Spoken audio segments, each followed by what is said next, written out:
On Tech News Today, the Chinese government exploits Facebook to censor outside of China. Plus, Twitter announced their earnings, but somebody else beat them to it.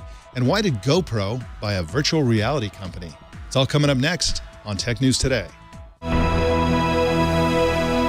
This is Twit.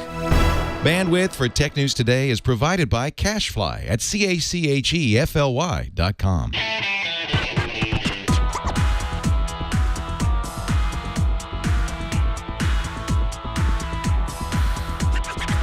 This is Tech News Today for Wednesday, April 29th, 2015. This episode is brought to you by Braintree. If you're working on a mobile app and searching for a simple payment solution, check out Braintree. With one simple integration, you can offer your customers every way to pay. To learn more and for your first $50,000 in transactions fee-free, go to braintreepayments.com/TNT. And by Shutterstock.com. With over 52 million high-quality stock photos, illustrations, vectors, and video clips, Shutterstock helps you take your creative projects to the next level. For 20% off image subscription packages on your new account, go to Shutterstock.com and use the offer code TNT415.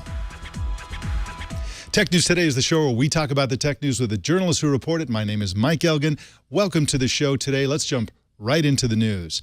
The Chinese government has for the last 3 days been redirecting Chinese users when they try to log into certain websites. The so-called Great Firewall of China is intercepting the Facebook login JavaScript module used for authenticating third-party logins, using a Facebook ID. Users trying to log in are redirected either to an open-source software project called wpkg.org or a travel blog called ptraveler.com. The travel site has been taken down by what is essentially a DDoS attack. The technique is similar to the one used to hit GitHub recently. China has been using the hack to censor websites that lie outside of China. And I'm a little bit confused about why more governments, more people aren't talking about this. Let me reiterate what the problem is. China is censoring the web outside of China using DDoS attacks. And in this case, exploiting Facebook to do it. Well, in vaguely related news, Facebook today called out European regulators for fragmenting policy demands. The company's chief of public policy, whose name is Richard Allen, wrote an op-ed piece in the UK's Financial Times saying that if governments in the Netherlands, Germany, and elsewhere continue their aggressive demands on Facebook, the company will have no choice but to offer different and sometimes inferior versions of Facebook in different European countries. He talked generally about having 28 countries in the European Union, and each one has its own separate policies, plus the European Union generally have their own policies. We're talking about things like privacy requirements, antitrust type things. And he also claimed, concern about startups and technology in general, although I can't imagine what an inferior version of the current version of Facebook would look like.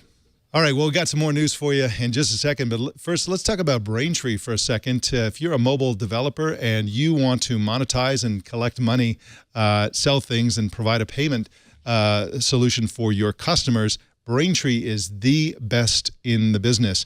They're used by companies like Uber, Airbnb, Hotel Tonight, Living Social, and Munchery. I haven't used the last three, but I've certainly used Uber a lot. I've certainly used Airbnb a lot. And in both those cases, I've noticed that it's conspicuously easy to do payments on both of these sites.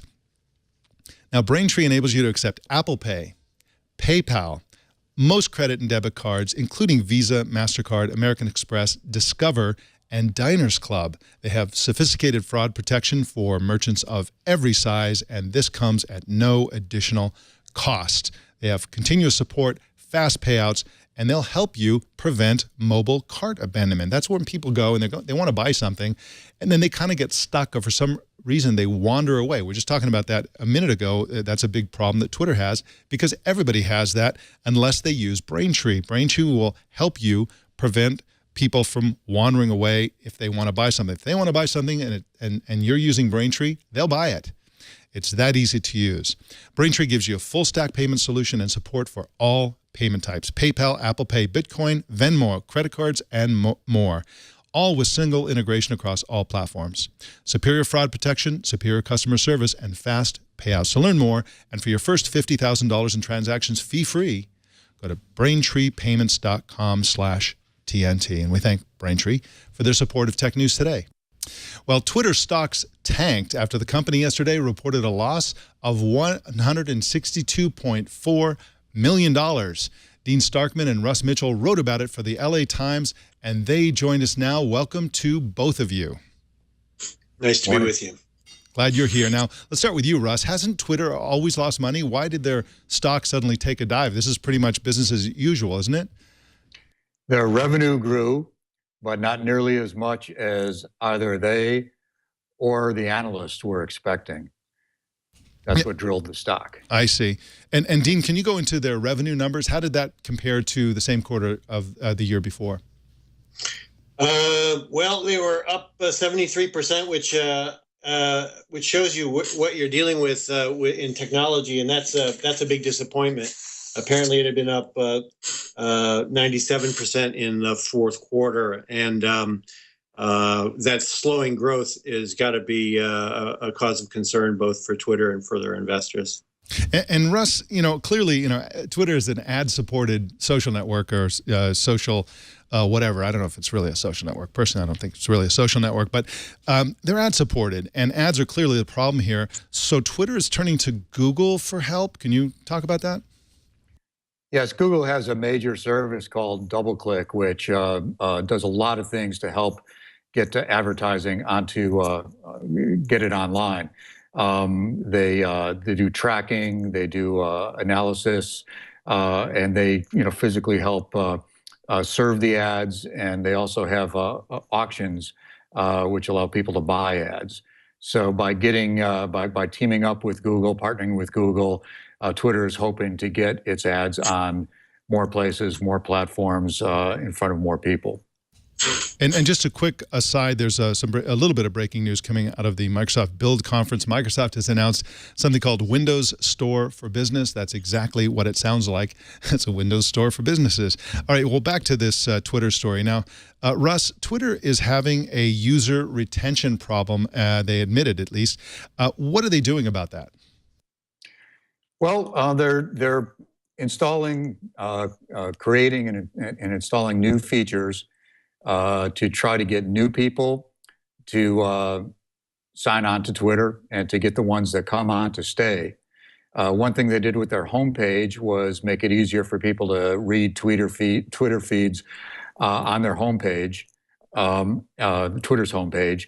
And they've also started something called Instant Timeline. For years, the only real way to look at tweets was to look chronologically. You could organize those by different categories, but it would always be chronological. Now they're highlighting things using their own software to determine what people like and don't like, and highlighting some tweets that they think a particular user might like. Dick Costolo, the CEO, yesterday said that they want to answer the question, why should I use Twitter and how do I use Twitter? Because Twitter is a little bit more difficult to use than a lot of similar kinds of social networks. It's interesting that the company is almost 10 years old and they're getting around to figuring this out, trying to figure this out. They also do all kinds of stuff. Like today, for example, they announced something called Twitter Food, which is a curated list of tweets. You can find that at twitter.com/twitterfood. It's basically like a Twitter account, but it's run by Twitter itself. And, personally, I wonder whether all of these changes aren't actually the thing that's driving some people away, because it makes it less like the Twitter we all signed up for and more like Facebook or other social networks. But I could be wrong about that. I'm sure that Twitter does a lot of studies and user testing and all that kind of stuff. Now, Dean, one of the interesting aspects of this story is that Twitter's results leaked early. Can you tell us about that whole snafu? Yeah, sort of a web crawling site called Celerity, which is designed to give information that's not widely reported or unreported to investors first. It's for people who trade in a hurry. Came across some of Twitter's results early.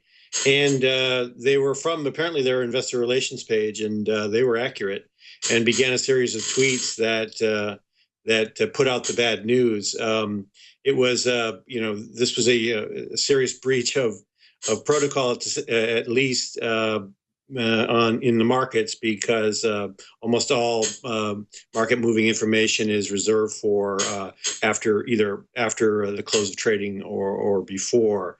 So the stock started to go haywire, basically tanking 5% in the few minutes that these tweets were public. Twitter asked the New York Stock Exchange to halt trading while it scrambled to release its own official earnings with a full set of numbers, and hopefully allow the idea of halting trading is to give everybody access to all the information and give them some time to digest it. And they did give them a whole 20 minutes before they resumed trading. And it's interesting to note that it's not like this was some kind of weird blip where some bad news came out, the stock tanked, and then the full results came out and it went back up. It didn't really. It basically went down and stayed down. So the bad news that Celerity was able to tweet was essentially confirmed by the company about 20 minutes later.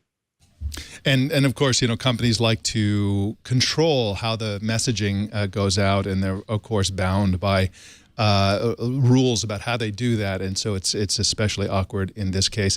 Dean Starkman can be followed on Twitter at Dean Starkman. Thank you so much for joining us today, Dean. Pleasure. Thanks for having me. And Russ Mitchell is at Russ1Mitchell. Thank you, Russ, for joining us today as well. Thank you very much. And you can read this story and other stories and follow both of these gentlemen at latimes.com. Well, speaking of Twitter, Twitter intends to acquire a retail retargeting company called Telepart. Alex Kantrowitz is a staff reporter for Advertising Age and joins us now to talk about this. How you doing, Alex? I'm doing well. Thanks for having me, Mike. Thanks for being on. Now, what the heck is retail retargeting? It's the same thing as any other retargeting in that what this company does is they've got pixels on the websites of lots of retailers, and they understand, they do not only that retargeting, but they understand their users, they get their analytics, and then basically what happens is they show them ads across the web. And so Telepart, they make software for doing this, their service? What do they do exactly? Yeah, they're the software company behind it. So they'll work with the retail companies to pixel their sites and then hit their users, and sometimes their best users, with ads across the web. Now, you pointed out that Telepart could really enhance Twitter's newish buy button. Can you talk about how they might do that? Yeah, I think it's important to point out that Twitter is in the midst of rolling out this buy button, which essentially allows you to buy anything right from the web. Yeah, I love that screenshot. Look at that. $45 tickets to the NBA playoffs that you can purchase. I tried this out. I didn't buy the tickets because I live in Brooklyn, not Atlanta. That's lost that game, but now it's tied 2-2, which I'm pretty happy about. But you could literally right there buy the tickets. You never have to even leave Twitter. Now imagine what happens if you have the power of a retail retargeter combined with that. So let's say you look at a bag on a website and you don't really want to buy it at that moment, but then you see the actual checkout page in front of you on Twitter a few minutes later, and then you do make the purchase.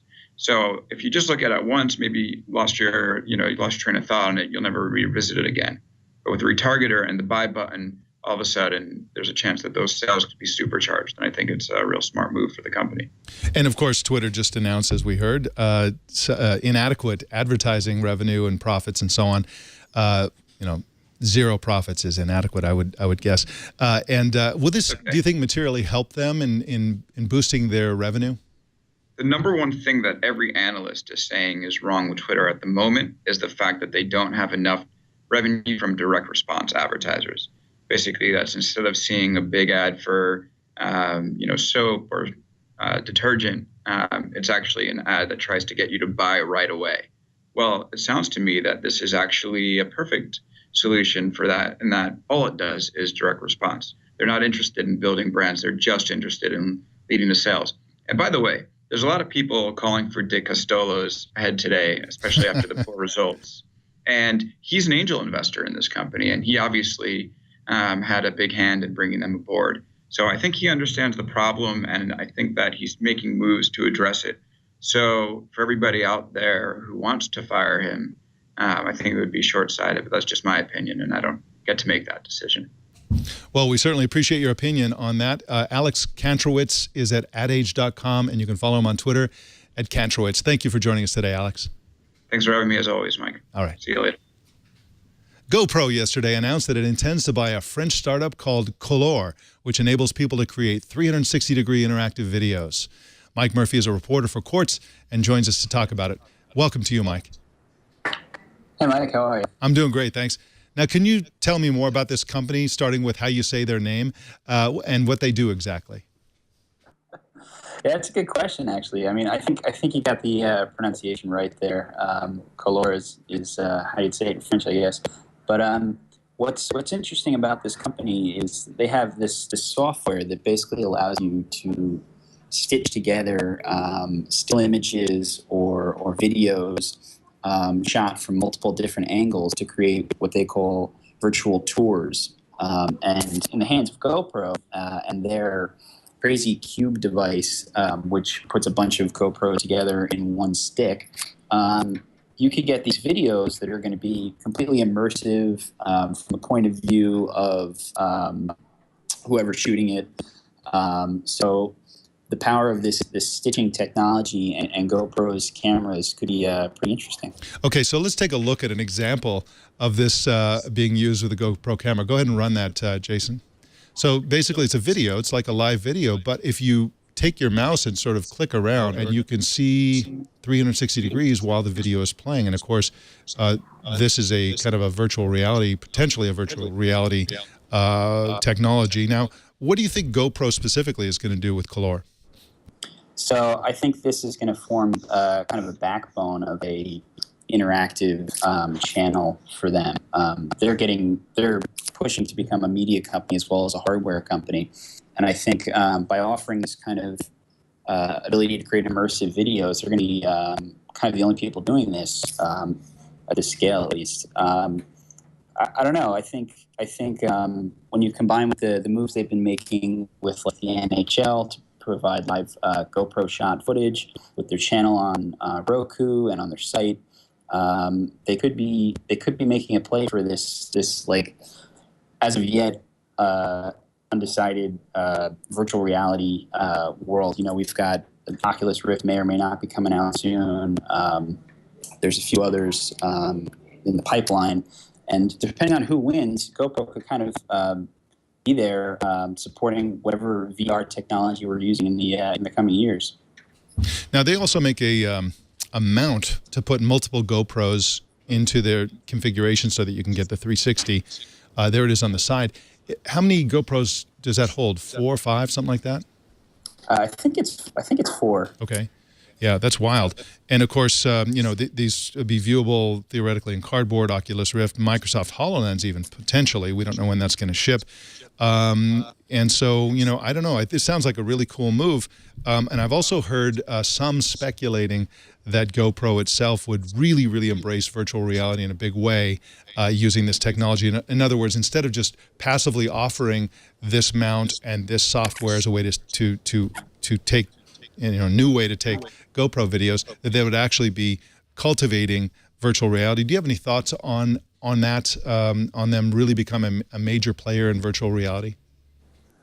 I mean, I could definitely see it happening, you know, partially because they've already got this channel set up on their site and on Roku and a few other places like PlayStation.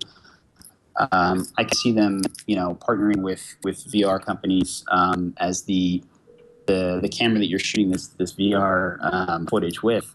I think it would be a good move for them. You know, they want to be taken seriously as a content provider, and you know, the future of content is video, and even more futuristic is virtual reality. So I think this could be a good move for them.